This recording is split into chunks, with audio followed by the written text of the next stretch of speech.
Andhra Paris తెనాలిలో అధునాతన హంగులతో మీకు స్వాగతం పలుకుతోంది ఈ కన్వెన్షన్. వెడ్డింగ్స్, రిసెప్షన్స్, ఎంగేజ్మెంట్స్, కాన్ఫరెన్స్లు, సెమినార్స్ మరియు అన్ని రకాల ఫంక్షన్లకు అనువైన వేదిక. ఈ convention function hall AC, RTC bus stand out gate ఎదురు, తెనాలి. Cell number 7288856666.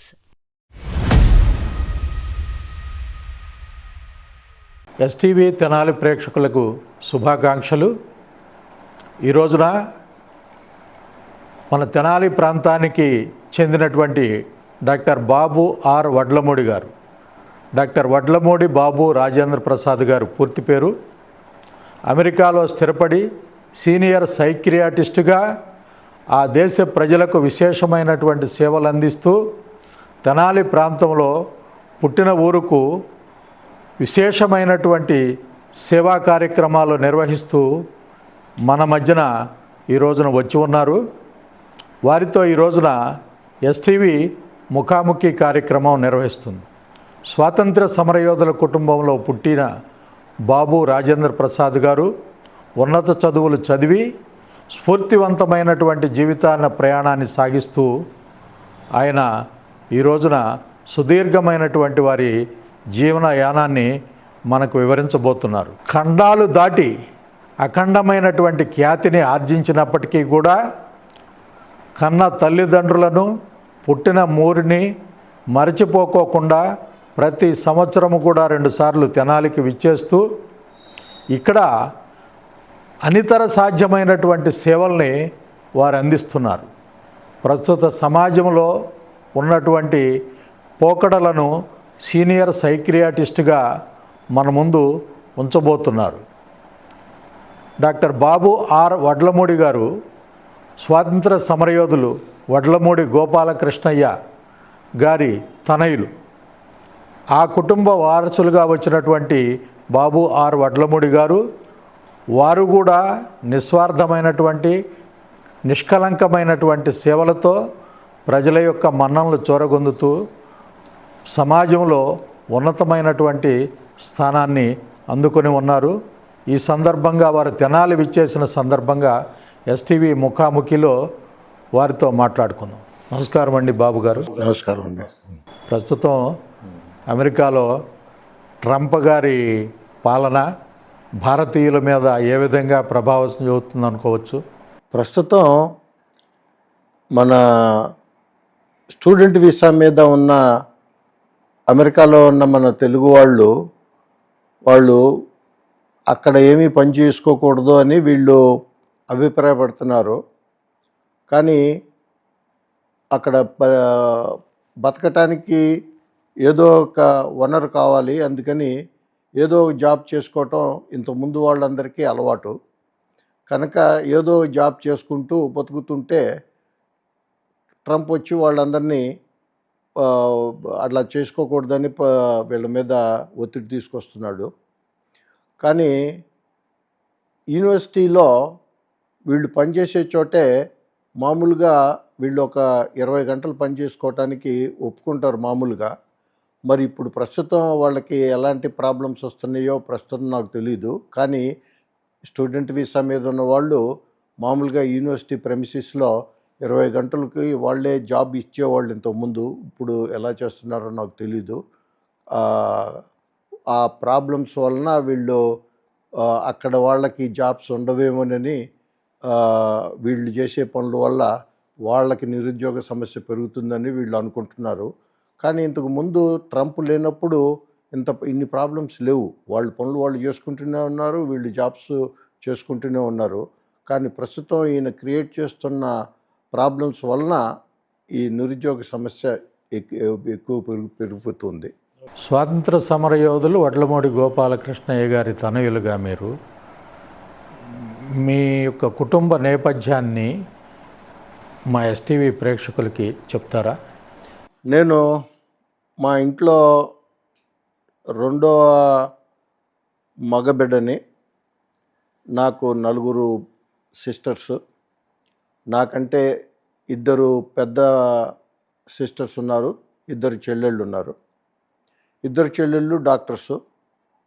2 అక్కలు ఒక అక్క chemistry head of the department AC కాలేజీలో చేసి, తర్వాత జేకేసీ కాలేజీలో chemistry head of the department చేసిన తర్వాత జాస్తి వెంకటేశ్వర్లు గారు అమెరికా వచ్చి అక్కడ పిహెచ్డి చేసి అక్కడ వాటర్ డిపార్ట్మెంట్లో కెమిస్ట్గా దాదాపు 20 ఏళ్ళు పనిచేసి రిటైర్ అయ్యారు ఆయన.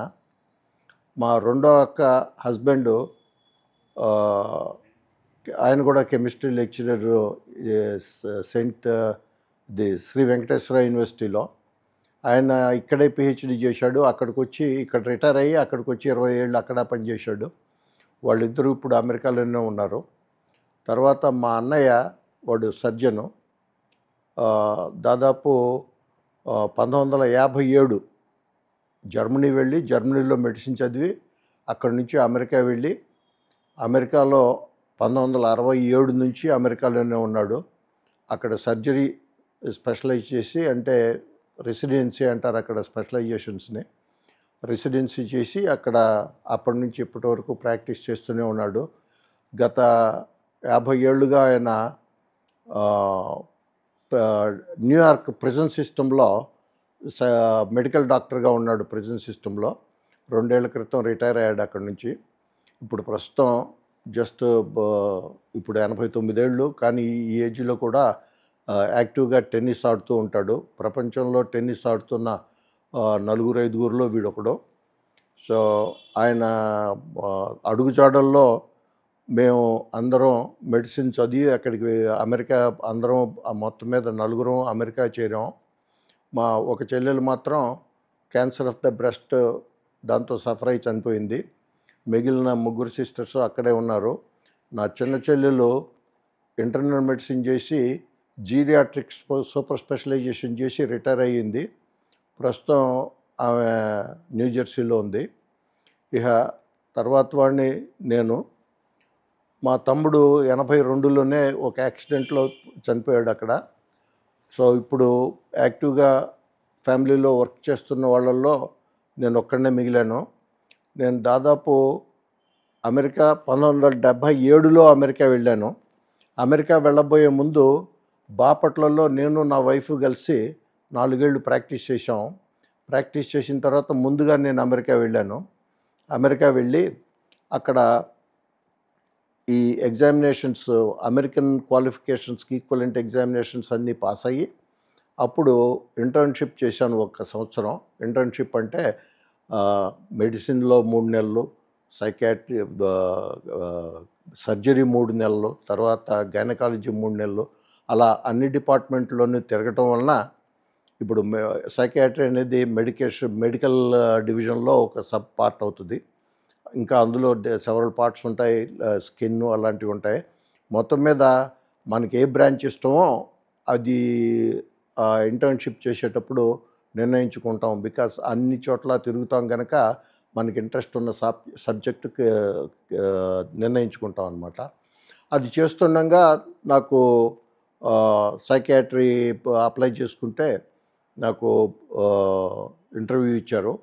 దాంట్లో నేను చేస్తున్న ప్రోగ్రాము స్పెషలైజేషన్ ఏంటంటే, ఫస్ట్ ఇయరు చైల్డ్ సైకాట్రీ, తర్వాత 2 ఏళ్ళు అడల్ట్ సైకాట్రీ, ఫైనల్ ఇయర్ మళ్ళీ చైల్డ్ సైకాట్రీ. అంటే ఒకే ప్రోగ్రాంలో 4 ఏళ్ల పాటు సైకాట్రీ చేస్తే స్పెషలైజేషన్స్ ఒకటి adult psychiatry that is specialization, child psychiatry is super specialisation.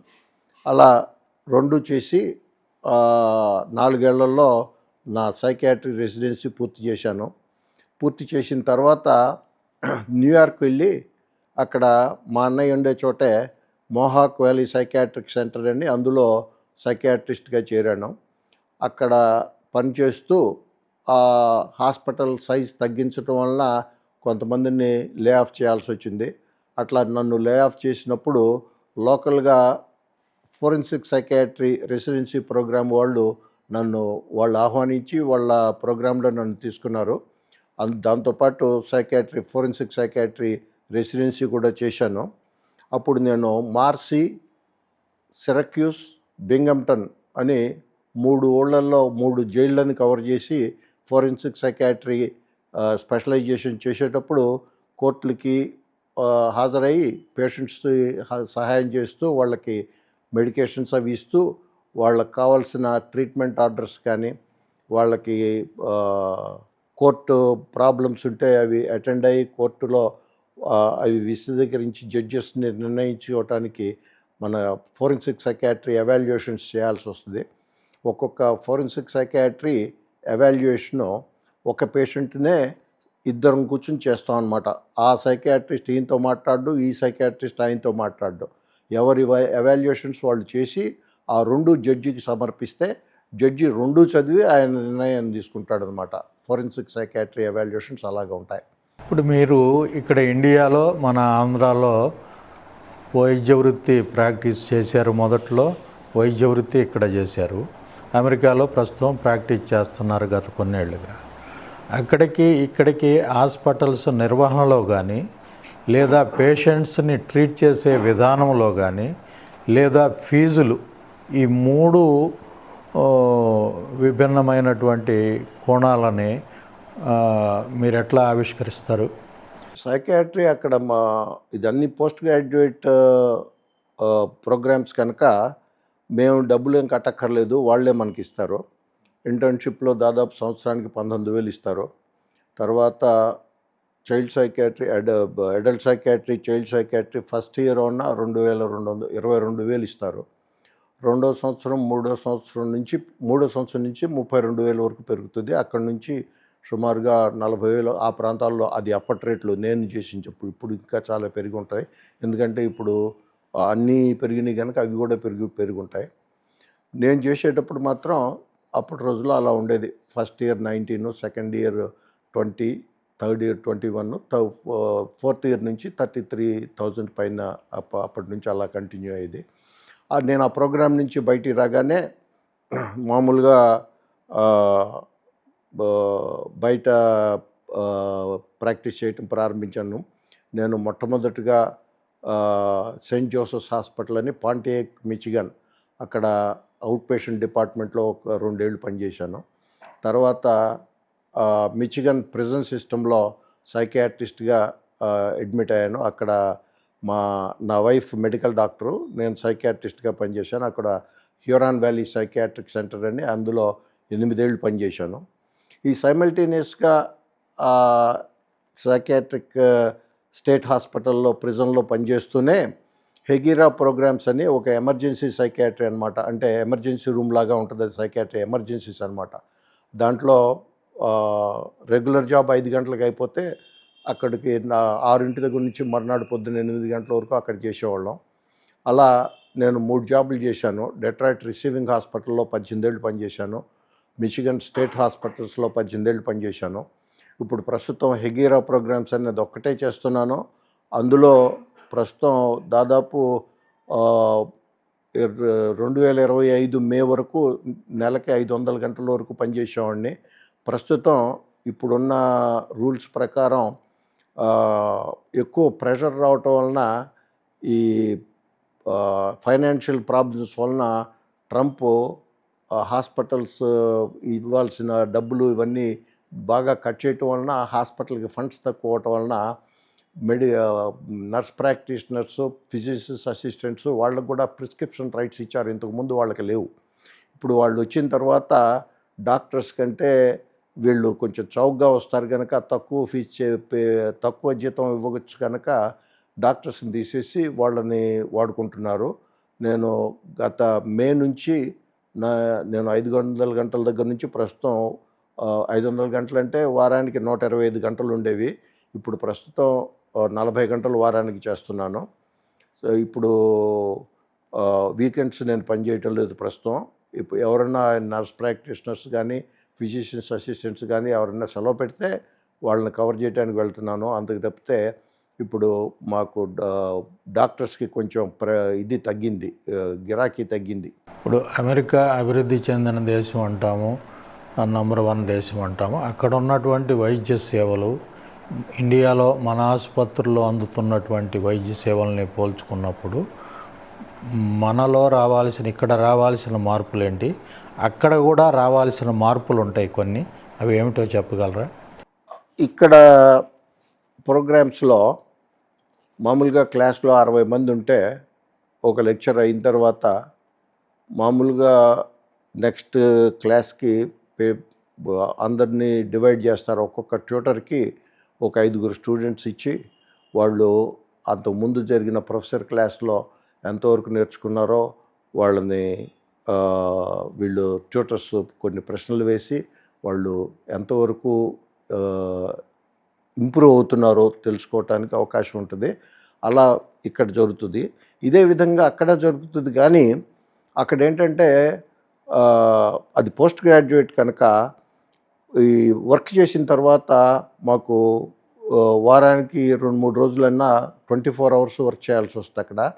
అట్లా 24 అవర్స్ వర్క్ చేసినప్పుడు 1-to-1 సూపర్విజన్ ఉంటుంది అనమాట. 1-to-1 సూపర్విజన్ ఉంటే మనం చూసిన కేసుకి మనం ఏమనుకుంటున్నాం, ఆ అనుకోవటానికి బేసిస్ ఏంటి, అది అయిన తర్వాత మనం ఏం ట్రీట్మెంట్ ఇవ్వదలుచుకున్నాము, ఏ ఇన్వెస్టిగేషన్స్ ఆర్డర్ చేయదలుచుకున్నాము, దానివలన ప్రయోజనాలు ఏముంటాయి, దానివలన మేమేమనుకుంటున్నాము, దానివల్ల కాంప్లికేషన్స్ ఏముంటాయి, అవన్నీ సూపర్వైజర్తో డిస్కస్ చేస్తాం.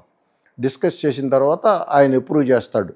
ఆ అప్రూవ్ చేసిన తర్వాత అప్పుడు మాత్రమే అసలు రికార్డులో ఇవన్నీ పెడతాం అనమాట. రెసిడెంట్గా మా ట్రైనింగ్ ఉన్నప్పుడు అది సేమ్ థింగ్. అట్లా 24 గంటలు చేయటం వల్ల ఏమిటంటే పేషెంట్స్ విపరీతంగా వస్తుంటారు. రాత్రిపూట పగలపూట ఎప్పుడూ ఉంటూనే ఉంటారు.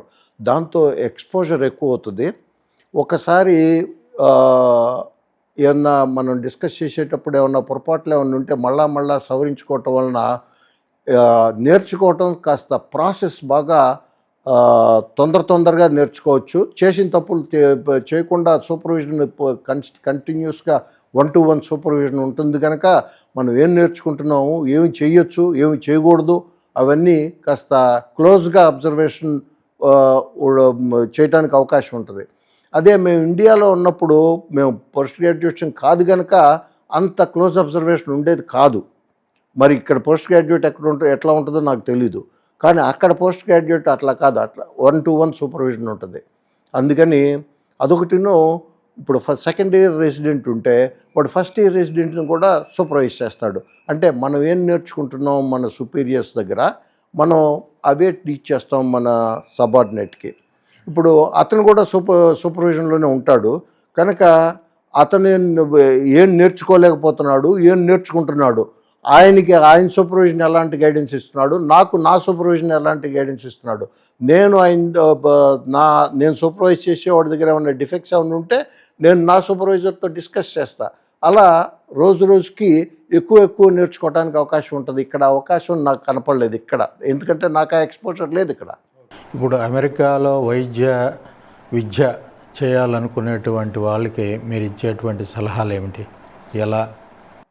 ప్రస్తుతం ఇప్పుడున్న ట్రంప్ రూల్లో ఉన్నప్పుడు నేను ఎవరిని రావద్దని చెప్తాను. ఎందుకంటే అక్కడికి వస్తే ఏం అవకాశాలు లేవు. ఎందుకంటే వీళ్ళకి ఎవరికి ఇవ్వటం లేదు జాబ్స్, బయట నుంచి వచ్చిన వాళ్ళకి. అక్కడ ఉన్న వాళ్ళకే ఇప్పుడు ప్రోగ్రామ్స్ తగ్గించడం వలన, సీట్లు తగ్గటం వలన వీళ్ళకి అవకాశాలు తక్కువ కనుక ఇప్పుడు ప్రస్తుతం రావద్దనే నేను చెప్తాను. అవకాశాలు వస్తాయి, ముందు వస్తాయి. ఇది అంతా పరిస్థితి అంతా ఇలా ఉండదు, ముందు మారతాయి. మారినప్పుడు ఎక్కువ అవకాశాలు కావాలి, ఎక్కువ మంది డాక్టర్లు కావాలి, ఎక్కువ మంది సైకాట్రిస్ట్ కావాలి. అది అంతా ముందు.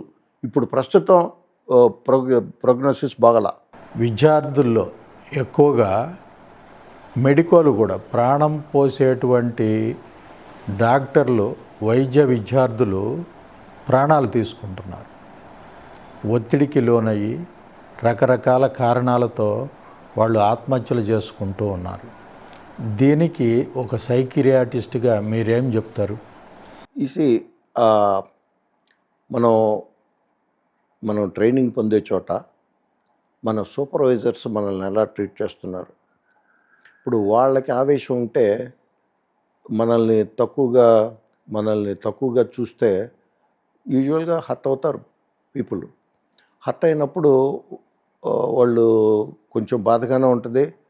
ఆ బాధ ఏ లెవెల్లో ఉంటుందో మనకి తెలీదు. అది ఆ బాధ ఉధృతంగా ఉన్నప్పుడు వాళ్ళకి ఎందుకంటే చావటం మంచిది అని అనుకున్నప్పుడు వాళ్ళు ఎలాంటి పనులైనా ఇంపల్సివ్ బిహేవియర్తో చేస్తారు. అందుకని వాళ్ళని ఆ ట్రైనింగ్ ఇచ్చేవాళ్ళు ఇంట్లో ఎలాంటి ప్రెషర్ వస్తుంది, వర్క్లో ఎలాంటి ప్రెషర్ వస్తుంది, దాన్ని బట్టి అనుకూలంగా హర్ట్ అవ్వకుండా ఎలా ఇంప్రూవ్ చేయాలి లెర్నింగ్ ప్రాసెస్ అనే దాని మీద కాన్సన్ట్రేట్ చేసి, ఒకడు వెంటనే నేర్చుకుంటాడు, కొంతమంది కొంత టైం పడుతుంది. ఈచ్ పర్సన్ అక్కడ ఇంట్లో ఉన్న ప్రెషర్స్ని బట్టి, అతనుకున్న దాన్ని బట్టి తొందరగా నేర్చుకోకపోవటం దాని మీద ఆధారపడి ఉంటుంది. కనుక అందులో డిలే ఉంటే మనకి ట్రైనింగ్ ఇచ్చేవాళ్ళు మూడీగా ఉండి వాళ్ళని గనక తక్కువగా చూస్తే వాళ్ళు బాధపడతారు. కనుక వాళ్ళకి ఈ సాధ్యమైనంత వరకు వాళ్ళతో కలిసిపోయి వాళ్ళని తక్కువ చేసి చూడకుండా, వాళ్ళకి వాళ్ళ మనస్తత్వాలు మాట్లాడి, అంటే వెర్బలైజేషన్ ఆఫ్ ద ఫీలింగ్స్ అంటారు.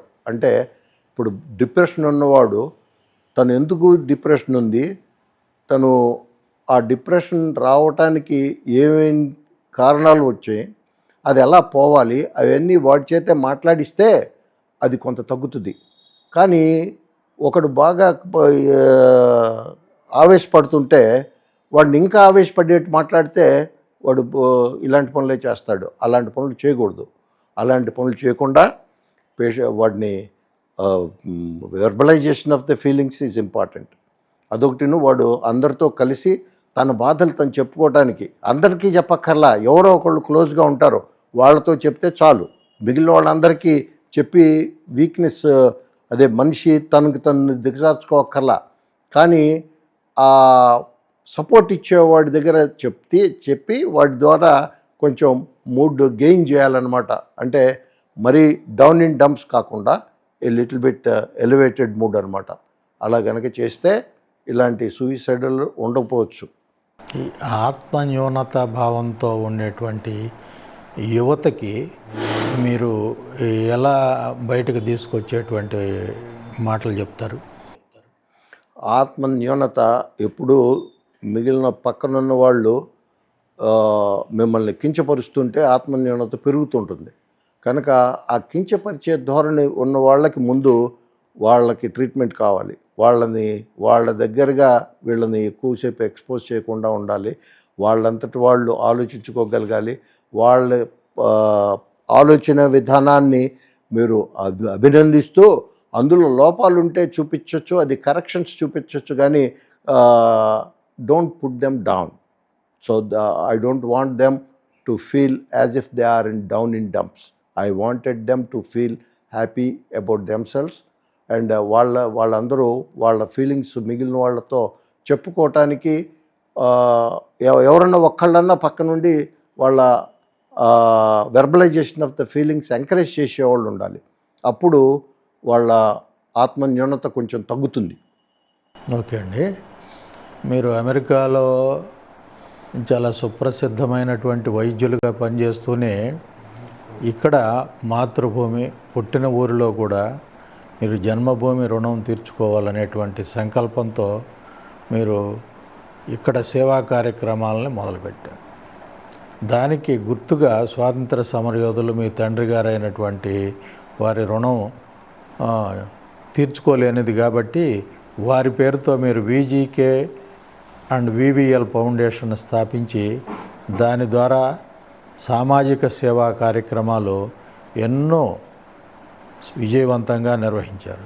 ఇక్కడ విజయవంతం అంటే ప్రజలకి ఎక్కువగా ఉపయోగపడేటువంటి కార్యక్రమాలని కొన్ని కోట్ల రూపాయలు వెచ్చించి ఇప్పటి వరకు కూడా సమాజానికి ఉపయోగపడేటువంటి కార్యక్రమాలు మీ వంతుగా చేస్తున్నారు.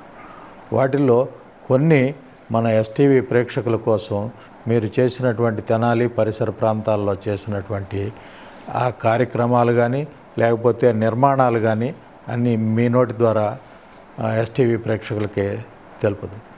నేను అమెరికా వెళ్ళిన 14 ఏళ్ల వరకు నేను రాలా. 14 ఏళ్ల తర్వాత అన్ని క్వాలిఫికేషన్స్ తీసుకున్న తర్వాత, అన్ని జాబ్లో స్థిరపడిన తర్వాత మాత్రమే ఇక్కడికి వచ్చా. ఇక్కడికి వచ్చినప్పుడు నేను ఫస్ట్ నా ఇదేంటంటే మా ఫాదర్ పరిస్థితి ఎలా ఉంది. ఆయన ఆ ఇంట్లో ఎలా ఉంటున్నాడు, ఆయన్ని లైఫ్ కొంచెం ఇంప్రూవ్ అవ్వాలంటే పక్కనే ఇంకొక ఇల్లు కట్టించి ఈ ఇంట్లో ఎలాంటి అద్దెలు అలాంటివి ఏమీ లేకుండా ఈయనే స్వయంగా ఉండేటట్టు ఈమెకి హెల్ప్ చేసేందుకు ఒక వంట మనిషిని పెట్టి ఇక్కడ ఆయన లైఫ్ సురక్షితంగా ఉండేటట్టు అది ఫస్ట్ ఇది చేశాను. ఆ ఫస్ట్ నా గోల్ అనమాట. ఆ తర్వాత ఆయన మా అమ్మ ఇక్కడ సుఖంగా ఉన్న తర్వాతే మిగిలిన పనులు చేపట్టాం. మొట్టమొదటిగా నేను చేసింది మా నాన్న చేతే శంకుస్థాపన చేయించి ఈ సీనియర్ సిటిజన్స్ హౌస్ కవిరాజా పార్క్లో అది మొట్టమొదటిగా చేశాను. రెండవది ఈ అమరావతి ప్లాట్స్లో అక్కడ ఒక యోగా హాల్ కట్టించాను, అది మా అమ్మ పేరుతో. ఆ తర్వాత ఇంకో తెనాలి పూర్ పీపుల్ శ్మశానంలో అక్కడ వాళ్ళు శవాల్ని ట్రీట్ చేసిన తర్వాత వాళ్ళు స్నానాలు చేయడానికి వాళ్ళు కాస్త దూరంగా వెళ్ళాల్సి వచ్చింది. అక్కడ బయట ఇదివరకు చూశాను, శవాలను తీసుకొచ్చి అక్కడ బయట ఎక్కడో ఓపెన్గా పెట్టేవాళ్ళు. అలా పెట్టకుండా ఈ శ్మశానం ఆవరణలోనే ఒక చిన్న కామన్ హాల్ కట్టించి అందులో పెట్టుకునేటట్టు దాన్ని ఇంప్రూవ్ చేయగలిగాను. అలా ఇక్కడ ఏం చేశానో అక్కడే మా నాన్న మా అమ్మ పుట్టిన మోపర్లో కూడా ఇలాంటి పని అక్కడ కూడా చేశాను. అప్పుడు కొడాలి వీరయ్య చౌదరి గారు నా కోసం అది అట్టి పెట్టానని చెప్పి నాకు చెప్పినప్పుడు నేను ఆ పని మోపర్రు శ్మశానంలో కూడా చేశాను. ఇలా కాకుండా తర్వాత ఈ బుర్రిపాలెం రోడ్లో ఈ నాటకాలు వాటి వ్యవహారాలతో అక్కడ ఒక బిల్డింగ్ కట్టారు. ఆ బిల్డింగ్లో కళాకారుల సంఘ భవనంలో ఒక ఫ్లోర్ నేను కట్టించాను. సో అలా ప్రారంభమైంది నేను ప్రారంభం చేసినప్పుడు. తర్వాత మా ఫాదర్ సజెస్ట్ చేశాడు, ఇది వడ్లమూడి గోపాలకృష్ణయ్య అండ్ వడ్లమూడి వెంకటలక్ష్మమ్మ ఈ ఫౌండేషన్ ద్వారా అప్పటి నుంచి కొంచెం ఉధృతంగా చేస్తున్నాం. ఈ రీసెంట్గా మేము ఈ స్ట్రీట్ వెండర్స్కి కొన్ని తోపుడు బండ్లు ఇచ్చాం. తర్వాత చాలా ప్లేసుల్లో రోడ్ల మీద వాక్ చేసేవాళ్ళు ఇప్పుడు ఎక్కువగా ఉన్నారు, కొంచెం హెల్త్ కాన్షియస్తో. వాళ్ళందరూ నడిచేటప్పుడు వాళ్ళకి కాళ్ళు నొప్పులు పుడితే కూర్చోటానికి ఈ బెంచీలు వేయించాను. కొన్ని చాలా చోట్ల ఇంకా వేయిస్తున్నాము. ఆ పనులు ఇంకా సరిగ్గా జరుగుతూనే ఉన్నాయి. ఇవి కాకుండా మన నాతో పనిచేసే కిషోర్ నా పనులన్నీ ఇక్కడ ఆయనే చక్కబెడుతుంటాడు. ఆయన కూచిపూడి కాలేజీకి అడ్మినిస్ట్రేటివ్ ప్రెసిడెంటు. ఆయన ఆధ్వర్యంలో ఉన్న స్కూల్కి వీలైనంత వరకు ఈ కూలి పనులు అవి చేసుకునే వాళ్ళకి సరైన టైంలో వాళ్ళకి పావర్టీ వలన వాళ్ళు సరిగ్గా భోంచేయక న్యూట్రిషన్ ప్రాబ్లమ్స్ ఉంటాయని వాళ్ళందరికీ వాళ్ళ పర్ఫార్మెన్స్ బాగా తక్కువ అని వాళ్ళని కొంతమందిని సెలెక్ట్ చేసి వాళ్ళకి భోజనం పెట్టి వాళ్ళందరికీ ఎక్స్ట్రా కోచింగ్, ఏ సబ్జెక్ట్లో పూర్గా ఉన్నారో వాళ్ళకి ఎక్స్ట్రా కోచింగ్ ఇచ్చి అలా కొంత తర్ఫీదు ఇస్తున్నాం. ఇవి కాకుండా వాళ్ళకి అందరి స్టూడెంట్స్కి ఈ న్యూట్రిషన్ ఎనీమియా ఉన్న వాళ్ళకి ఈ ఖర్జూర పండు నట్స్తో కలిపిన ఉండలు ఇస్తున్నాం.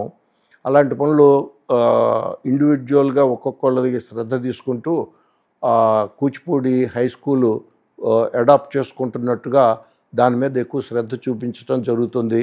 బికాస్ ఆఫ్ మా అసిస్టెంట్ కిషోర్ హెల్ప్ చేయటం వలన ఈ పని నేను చేయగలుగుతున్నాను. ఇలాగా ఇదివే కాకుండా ఇంకా లోకల్గా ఈ నాటకాలు కాంపిటీషన్స్ మన బుర్రా సాయి మాధవ్ గారు ప్రతి అక్టోబర్లోనూ నాటకాల పోటీలు జరుగుతుంటాయి. దానికి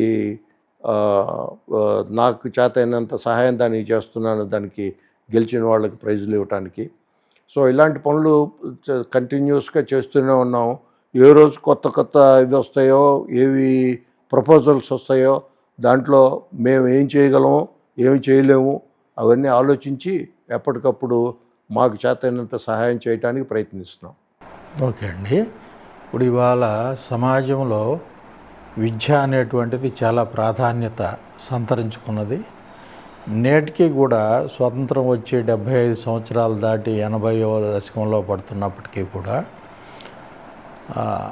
పేద పిల్లలకి లేదా సమాజంలో అట్టడుగున పడి ఉన్నటువంటి వర్గాల పిల్లలకి విద్య ఇంకా దూరంగానే ఉంటుంది.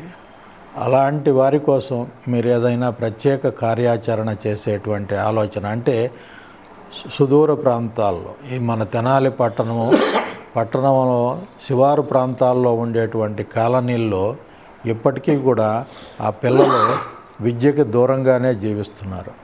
అలాంటి వారి కోసం ఏదైనా కార్యాచరణ చేసేటువంటి ఆలోచన మీ దగ్గర ఏమన్నా ఉందా? నాకు ఇట్లాంటి వాటిలో ఇండివిజువల్గా ఈ డెసిషన్స్ తీసుకునే అవకాశం లేదు. బికాజ్ నేను ఇక్కడ ఉండను కనుక, నేను ఎక్కువ భాగం అక్కడ ఉంటాను కనుక, ఇక్కడ నాతో పనిచేస్తున్న కిషోర్ ఇవి ఆలోచించి నాకు ప్రపోజ్ చేస్తుంటాడు. మేము మాకున్న వనరులను బట్టి మేమేం చేయగలమో మాకు చేతైనంత సహాయం చేస్తాం. ఇది నేను చేస్తాను అని ఖచ్చితంగా నేను చెప్పలేను, ఎందుకంటే ఈ వనరులు అవైలబిలిటీ ఇవన్నీ చూసుకోవాలి కదా. మాకు చేతైనంత చేయడానికి ప్రయత్నం చేస్తాం. నేను ఇక్కడిది ఏమీ అమెరికా తీసుకెళ్ళటం లేదు, ఇక్కడే ఖర్చు పెడుతున్నాను. ఇప్పుడు ప్రస్తుతం ఇంకా కొన్ని ప్రాబ్లమ్స్ ఉండటం వలన ఈ వడ్లమూడి గోపాలకృష్ణయ్య ఈ ఫౌండేషన్కి సంబంధించిన ఆస్తులు ఇంకా కొన్ని మా హ్యాండ్ ఓవర్కి రాలేదు. మాకు మెడ్రాస్లో ఒక స్థలం ఉంది, అది ముఖ్యంగా మా నాన్న చెప్పింది ఏంటంటే ఆ స్థలం అమ్మి దానివలన వచ్చిన డబ్బులన్నీ అందులో పెట్టమన్నాడు. అది ఇంకా కోర్టులోనే ఉంది, అది జరగట్లేదు. కానీ అప్పటి వరకు అది సాధన దీంట్లోకి వచ్చే వరకు నేనే నా స్వయంగా నాకున్న వనరులతోనే నేను ప్రస్తుతం నడుపుతున్నాను. వీలైనంత వరకు నడపడానికి ప్రయత్నిస్తాను. ఇప్పుడు ఉన్నవి కంటిన్యూ చేస్తాను, కొత్తవి తీసుకునేటప్పుడు కొంచెం ఆలోచిస్తాను. ఎందుకంటే ఇప్పుడున్నవి కంటిన్యూ చేయాలి కనుక వీటికి డిస్టర్బెన్స్ రాకుండా ఏమన్నా ఉంటే కొత్తవి తీసుకోవడానికి ట్రై చేస్తాను. అందుకంటే నేను ఇప్పుడు దాని గురించి నేనేం చెప్పలేను. మన సమాజంలో ఉన్నటువంటి ఇవాళ యువత పోకడ, ఈ మధ్య కాలంలో గంజాయి ఇట్లాంటి వాటికి ఎక్కువగా అలవాటు పడి తమ జీవితాలని చిన్నాభిన్నం చేసుకుంటున్నారు. అసలు ఈ గంజాయి తాగాలి అనేటువంటి యువకులకి వాళ్ళ మనసు ఎలా ఉంటుంది, తాగిన తర్వాత ఎలా ఉంటుంది, వాళ్ళని తాగకుండా నిరోధించడానికి, అటువైపు నుంచి వారి దారి మళ్లించడానికి, వారి ఆలోచనలను మళ్లించడానికి మనం ఎలా చేస్తే బాగుంటుంది? ఈ గంజాయి అమెరికాలో మరువానాన్ని లీగలైజ్ చేశారు.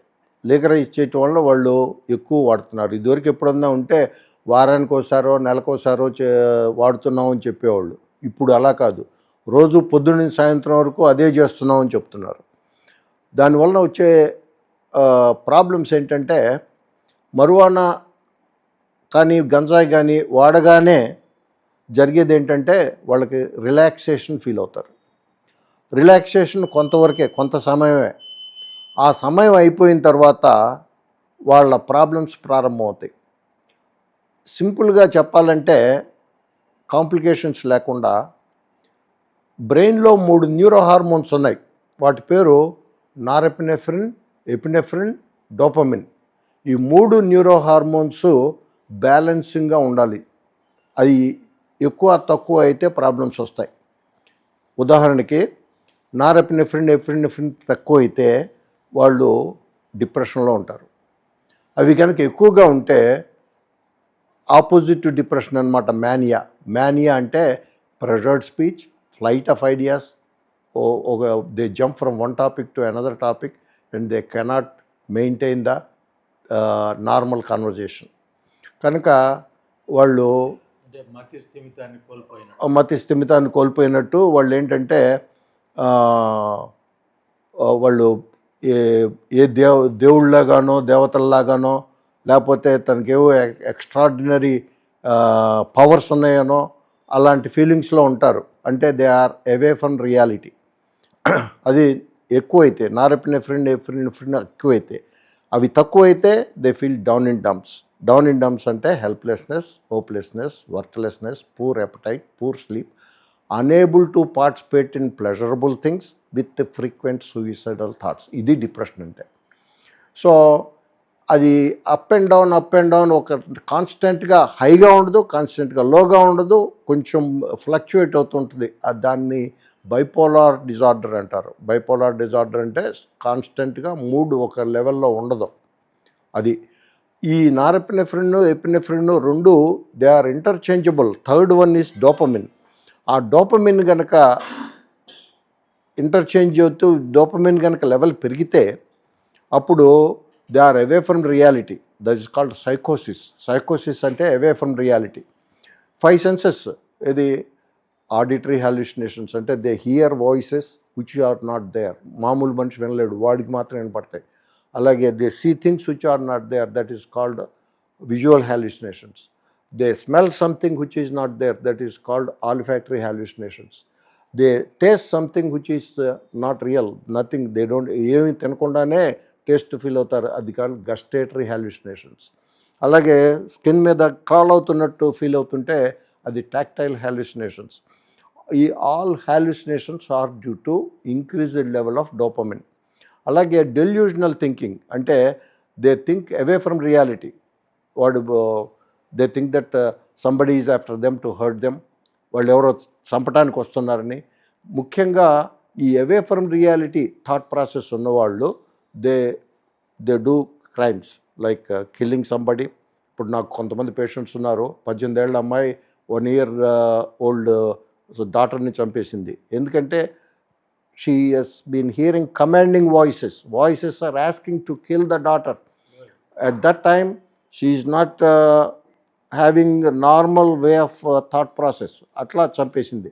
చంపేయటం వలన సైకాట్రిక్ ఎవాల్యుయేషన్స్ అన్నీ జరిగినాయి. Not guilty by reason of insanity. ఎందుకంటే ఆమె చంపాలని చంపలా, ఆ తలలో ఉన్న ఆ బ్రెయిన్లో ఉన్న డోపమిన్ ఎక్సెస్గా ఉండటం వలన she thought away from reality and she did that one. We put that one in the category of not guilty by reason of insanity. She is under the care of the state and now she is my patient and I have to take care of her. I will see her once in a month now because she is stabilized with medications and I am treating her now. Until 5 years she will be under the care of state supervision. ఆ తర్వాత we can continue with outpatient care. The state responsibility వదిలేస్తుందన్నమాట. అప్పుడు somebody has to take care అంటే outside facilities, not in the government. Now she is on the government care. ఇప్పుడు ఈ గంజాయి తాగటం వల్ల ఈ మతి స్థిమితము, వాళ్ళ థింకింగు, వీటితో పాటు ఆరోగ్యంగా ఎన్ని నష్టాలు జరుగుతాయి? ముఖ్యంగా మూడ్ ప్రాబ్లమ్స్, థాట్ ప్రాబ్లమ్స్, ఈ రెండే ఈ ముఖ్యంగా. ఎందుకంటే ఇమ్మీడియట్గా neurohormones are coming out to make them to feel relaxed. After that effect is gone, enough neurohormone is not there in the brain, that is causing all the problems. So అందుకని I advise all the people not to use any medication unless it is prescribed by a doctor. గంజాయి అంటే తాగిన తర్వాత వాళ్ళు ఏం చేస్తున్నారో విచక్షణ కోల్పోతారు. అవును, ఆవేశము, ఆక్రోశము, ఈ తెలియకోకుండానే నేరాలకి, క్రైములు చేయటానికి వాళ్ళు వెళ్ళిపోతారు. వాటిల్లో రకాలు ఉన్నాయి. మూడ్ని ఎలివేట్ చేసే ఉంటాయి, మూడ్ని డిప్రెస్ చేసే ఉంటాయి. వాటిని కొంతమంది ఇవి కావాలి, కొంతమంది అవి కావాలి. అందుకని ఏం తీసుకుంటున్నాడు, వాటి తత్వం ఏంటి, అలాంటివి వాడితే ఏం చేయాలి అనేది మా ట్రైనింగ్లో ఉంటుంది. దీంతోపాటు ఇవాళ చివరిగా మీరు ఈ యువతకి, ఇవాళ ఉన్నటువంటి సమాజంలో ఉన్నటువంటి యువతకి మీ సలహాలు, సూచనలు, వాళ్ళ జీవితంలో ఉన్నతంగా ఎదగడానికి అవసరమైనటువంటి ప్రణాళికల గురించి ఏదన్నా చిన్న సూచనలు, సలహాలు. యువతకి నా సలహా, ముఖ్యంగా వాళ్ళు అనవసరమైన డ్రగ్స్ జోలికి వెళ్ళొద్దు. తర్వాత మెడికేషన్స్ ఏవి తీసుకుంటున్నా డాక్టర్ సలహాతో తీసుకోండి. ఎన్నాళ్ళు తీసుకోవాలో అన్నాళ్ళు తీసుకోండి, ఆ తర్వాత మానేయండి. తర్వాత ఈ 10 మందితో ఫ్రెండ్లీగా ఉండండి. ఇంటరాక్షన్స్, ఒకళ్ళొకళ్ళు వాళ్ళ అభిప్రాయాలు చెప్పుకోండి. ఇండివిజువల్గా బాధలు ఉంటే మీకు బాగా నమ్మకం ఉన్న మనిషితో మీరు డిస్కస్ చేయండి. చేస్తే వెర్బలైజేషన్ ఆఫ్ ద ఫీలింగ్స్ అంటారు దాన్ని. If you verbalize your feelings your depression will be down, you will be better. అదొకటిను. సాధ్యమైనంత వరకు ఒంటరిగా ఉండకండి. ఎప్పుడూ నలుగురితో కలిసి ఉండటానికి ట్రై చేయండి. వీలైతే టీవీ చూడండి, పేపర్ చదవండి, వాక్కి వెళ్ళండి, ఏదో ఒక యాక్టివిటీలో ఉండండి. అంతేగాని ఒకే చోట తలుపులేసి కూర్చుంటే మీకు మనస్థిమితంగా ఉండదు. అదొకటి. తర్వాత ఈ డ్రగ్స్ వాడడం వలన ఏమవుతుందంటే ఈ నిద్ర రాదు. ఒక్కసారి మీరు నిద్రపోవటం కోసం ఏదన్నా మెడిసిన్ తీసుకుంటే మరుసటి రోజు అది లేనిది నిద్ర రాదు. ఉదాహరణకి ఇవాళ ఆల్కహాల్ తాగి నిద్రపోతే రేపు ఆల్కహాల్ తాగంది నిద్ర రాదు. అందుకని ఆల్కహాల్ తాగినా ఆ ఎఫెక్ట్తో ఉన్నప్పుడు నిద్రపోకూడదు, మామూలుగానే ఉండాలి. అప్పుడు నెక్స్ట్ డే ఆ ఇన్ఫ్లుయెన్స్ మీద మీరు నిద్రపోవటం లేదు కనుక మరుసటి రోజు కూడా ఆ ఇన్ఫ్లుయెన్స్ లేకుండానే మామూలుగా నిద్రపోతారు. వీలైనంత వరకు అట్లాంటివి వాడద్దు. వాడితే మాత్రం మీరు ఆ ఎఫెక్ట్తో కనుక నిద్రపోతే ఏ మెడిసిన్తో అయినా సరే నిద్రపోతే మర్నాడు అది లేనిది నిద్ర రాదు. అందుకని మీరు జాగ్రత్తగా, ఇప్పుడు ఉదాహరణకి జలుబు బాగా చేస్తుంది. జలుబు చేసినప్పుడు మన యాంటీహిస్టమిక్స్ వాడతాం. యాంటీహిస్టమిక్స్ వాడితే నిద్ర వస్తుంది. కానీ గ్రాడ్యువల్గా రెండో రోజు మూడో రోజు ఒకరోజు ఎక్కువ తీసుకుంటాం, రెండో రోజు సగం ట్యాబ్లెట్ తీసుకుంటాం, మూడో రోజు క్వార్టర్ ట్యాబ్లెట్ తీసుకుంటాం. అట్లా ట్యాపర్ ఆఫ్ చేసి అది లేకుండా నిద్రపోయేటట్టు అలవాటు చేసుకోవాలన్నమాట. అలా ఏ డ్రగ్ మీద డిపెండ్ అవ్వద్దు. ముఖ్యంగా నిద్ర ముఖ్యం. బాగా నిద్రపోతే సుమారుగా 8 గంటలు ప్రతిరోజు నిద్రపోతే మీ థాట్ ప్రాసెస్ బాగుంటుంది. అదొకటిను. డిప్రెషన్కి వెళ్ళకుండా ఉంటారు. నిద్ర లేకపోవటం ముఖ్యంగా మెమొరీ ప్రాబ్లమ్స్కి, తర్వాత కాన్సన్ట్రేషన్ ప్రాబ్లమ్స్కి, unable to do good job in your performance, ఇవన్నీ కంట్రోల్ చేయాలంటే నిద్రపోవాలి, టైంకి తినాలి, ఎక్సర్సైజ్ చేయాలి, వీలైనంత వరకు 10 మందితో తిరగాలి, వీలైనంత వరకు ఎంటీగా ఒక చోట కూర్చుని లైట్లు ఆర్పేసి కూర్చుంటే ఏమవుతుందంటే మామూలుగా కళ్ళ మీద ఇలా చేతులు పెట్టి కూర్చుంటే ఏమవుతుందంటే మెలటోనిన్ అనే న్యూరో హార్మోన్ ప్రొడ్యూస్ అయ్యి నిద్ర వస్తుంది మామూలుగానే. అలాగే నిద్ర రావాలంటే కొన్ని ట్రిక్స్ ఉన్నాయి. మామూలుగా పడుకోబోయే ముందు పాలు తాగి, పాలు కాచి అందులో కాస్త పసుపు, కొంచెం మిరియాల పొడి వేసుకుని తాగితే మెలటోనిన్ ఇంక్రీజ్ అవుతుంది. మెలటోనిన్ అనేది పీనియల్ బాడీ అని బ్రెయిన్లో స్మాల్ గ్లాండ్ ప్రొడ్యూస్ చేసే హార్మోన్, న్యూరో హార్మోన్. బయట నుంచి మెలటోనిన్ మీరు కనుక తీసుకుంటే ఆ గ్లాండ్ పనిచేయదు. అందుకని అది తీసుకోవద్దు. అది తీసుకోకుండా కొంచెం పాలు, పసుపు, కొంచెం మిరియాల పొడి వేసుకుంటే మెలటోనిన్ ఆ neuro gland, pineal gland work చేసి మెలటోనిన్ ప్రొడ్యూస్ చేస్తుంది. అదే కాదు, కివీ ఫ్రూట్ పనిచేస్తుంది, హ్యాండ్ఫుల్ ఆఫ్ పిస్టాషియోస్ పనిచేస్తాయి, తర్వాత ఒక బనానా పనిచేస్తుంది. ఇవన్నీ ఆల్టర్నేటివ్స్. పడుకోబోయే ముందు ఇవేవి తిన్నా మీకు మెలటోనిన్ ప్రొడ్యూస్ అయ్యి మీకు నిద్రపోవటానికి ఎక్కువ అవకాశం ఉంటుంది. వీలైనంత వరకు టైంకి పడుకోవటం, టైంకి లేవటం, ఇలా చేస్తుంటే మీరు చదివింది కూడా మీకు వంట పడుతుంది, మీకు మెమొరీ ప్రాబ్లమ్స్ తగ్గుతాయి. కనుక ఇవన్నీ దృష్టిలో పెట్టుకొని మీరు ఈ నిద్రపోయిన ప్రాసెస్, భోజనం చేయటం, ఎక్సర్సైజ్ చేయటం, నలుగురితో కలిసిమెలిసి ఉండటం, వెర్బలైజేషన్ ఆఫ్ ద ఫీలింగ్స్, ఇవన్నీ మీ పురోగతికి బాగా పనిచేస్తాయి.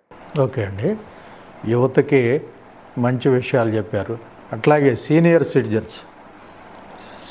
సిటిజన్స్ కోసం ఒక భవనమే కట్టించినటువంటి మీరు వాళ్ళు ప్రశాంతంగా జీవించాలి, వాళ్ళ 60 దాటినటువంటి 50 దాటినటువంటి వయసులో ప్రశాంతంగా జీవించటానికి అవసరమైనటువంటి సలహాలు. నేను సీనియర్ సిటిజన్స్ బిల్డింగ్ కట్టించడంలో అంతరార్థం ఏంటంటే 10 మంది అక్కడికి వచ్చి వాళ్ళ ఫీలింగ్స్ వెర్బలైజ్ చేసి వాళ్ళు ఏమేం చేస్తున్నారు, ఏం చేయాలి, వాటి గురించి డిస్కస్ చేస్తూ, వాళ్ళ పిల్లల గురించి డిస్కస్ చేస్తూ ఉంటే ఆ, వాళ్ళు వాళ్ళు వాళ్ళ మెంటల్ స్టేటస్ బాగుంటుందని 10 మందితో కలిసి తిరగటం, 10 మందితో కలిసి వాళ్ళు అన్ని ఫంక్షన్స్ చేసుకోవటం, అలా ఉండటం వలన ముఖ్యంగా ఇంట్లో వైఫ్ వాళ్ళు ఉంటే వాళ్ళు కూడా వచ్చి వీళ్ళలో పార్టిసిపేట్ చేసి వీళ్ళ మెంటల్ థాట్ ప్రాసెస్ కూడా ఇంప్రూవ్ చేసుకోవచ్చు అనే ఐడియాతో అక్కడ కట్టాం. అది కూడా పార్క్లో కట్టాం. వాళ్ళు బయట వచ్చి కూర్చోవచ్చు, బయట వాళ్ళు 10 మందితో కలుసుకోవచ్చు, వాక్ చేయొచ్చు. ఇవన్నీ కలిసి వస్తాయి కనుక అందుకు అనుకూలంగా ఆ బిల్డింగ్ కట్టించడం జరిగింది. ఇంకొకటి, విలేకరులు పాత్రికేయులు అంటే మీకు ఎనలేని గౌరవం, అభిమానం. వారి కోసం కూడా మీరు ఆ రోజున పాత్రికేయుల కోసం కూడా ఒక భవనం నిర్మాణం చేపట్టేటువంటి ఆలోచన చేశారని చెప్పేసి తెలిసింది. అదేంటండి, దాని బ్యాక్గ్రౌండ్ ఏంటి? ఈ సీనియర్ సిటిజన్స్ బిల్డింగ్లోనే పై భాగంలో ఎక్స్టెండ్ చేసి అది పాత్రికేయులకు ఉపయోగించాలనుకున్నాం. కానీ ఈ సీనియర్ సిటిజన్స్ అందుకు అనుకూలంగా లేరు. వాళ్ళు పూర్తిగా వాళ్ళకే కావాలని అన్నారు. అందుకని వాళ్ళ మనోభావాలకి వ్యతిరేకంగా వెళ్ళటానికి అప్పుడు మేము రెడీగా లేము. మేము అప్పుడు ఆఫర్ చేశాను, ఇంకెవరైనా కనుక ఆ స్థలం కనుక ఆఫర్ చేస్తే అక్కడ కూడా చేయడానికి అవకాశం ఉంటుందని. పాత్రికేయులు చాలా ముఖ్యమైన వాళ్ళు సమాజానికి, అందుకని వాళ్ళు కూడా మేము సహాయం చేయాలని ప్రయత్నం చేసాం. అవకాశం ఉంటే ముందు ముందు కూడా చేస్తాం. అమెరికాలో ట్రంప్ పాలన చూశారు. అక్కడ ప్రజలు బాగానే, లేకపోతే మీలాంటి వైద్యులు కానీ ఇబ్బందులను ఎదుర్కొంటున్నారు. విదేశాల నుంచి వెళ్ళేటువంటి విద్యార్థులు కానీ ఉద్యోగార్థులు కానీ చాలా క్లిష్ట పరిస్థితులను ఎదుర్కొంటున్నారు. ఇది చూస్తున్నారు. ఇవాళ ఒక అభ్యుదయ భావాలు ఉన్నటువంటి వ్యక్తిగా, చైతన్యవంతమైనటువంటి సమాజం కోసం పరితపించే మనిషిగా ఆంధ్రప్రదేశ్లో నూతనంగా ఏర్పడినటువంటి కూటమి ప్రభుత్వం మీద మీ పరిశీలన ఏమిటి? నేను అనుకోవటం ఇప్పుడు పరిస్థితులు బాగానే ఉన్నాయని అనుకుంటున్నాను. ప్రజలకి అనుకూలమైన పరిస్థితులు వాళ్ళు అర్థం చేసుకుని అందుకు అనుకూలంగా చేస్తున్నారని అనుకుంటున్నాను. నేను ఇంతకు ముందు జరిగిన ప్రభుత్వంలో జరిగిన దారుణాలని దృష్టిలో పెట్టుకుని గవర్నమెంట్ మార్చడానికి నాకు చేతైనంత సహాయం చేయడానికి ప్రయత్నం చేస్తున్నాను. సో అంతకంటే ఈ గవర్నమెంట్ గురించి ఎక్కువ మాట్లాడడం నాకు ఇష్టం లేదు. కానీ ప్రస్తుతం ఉన్న గవర్నమెంట్ సాటిస్ఫాక్టరీగా ఉందని నేను అనుకుంటున్నాను.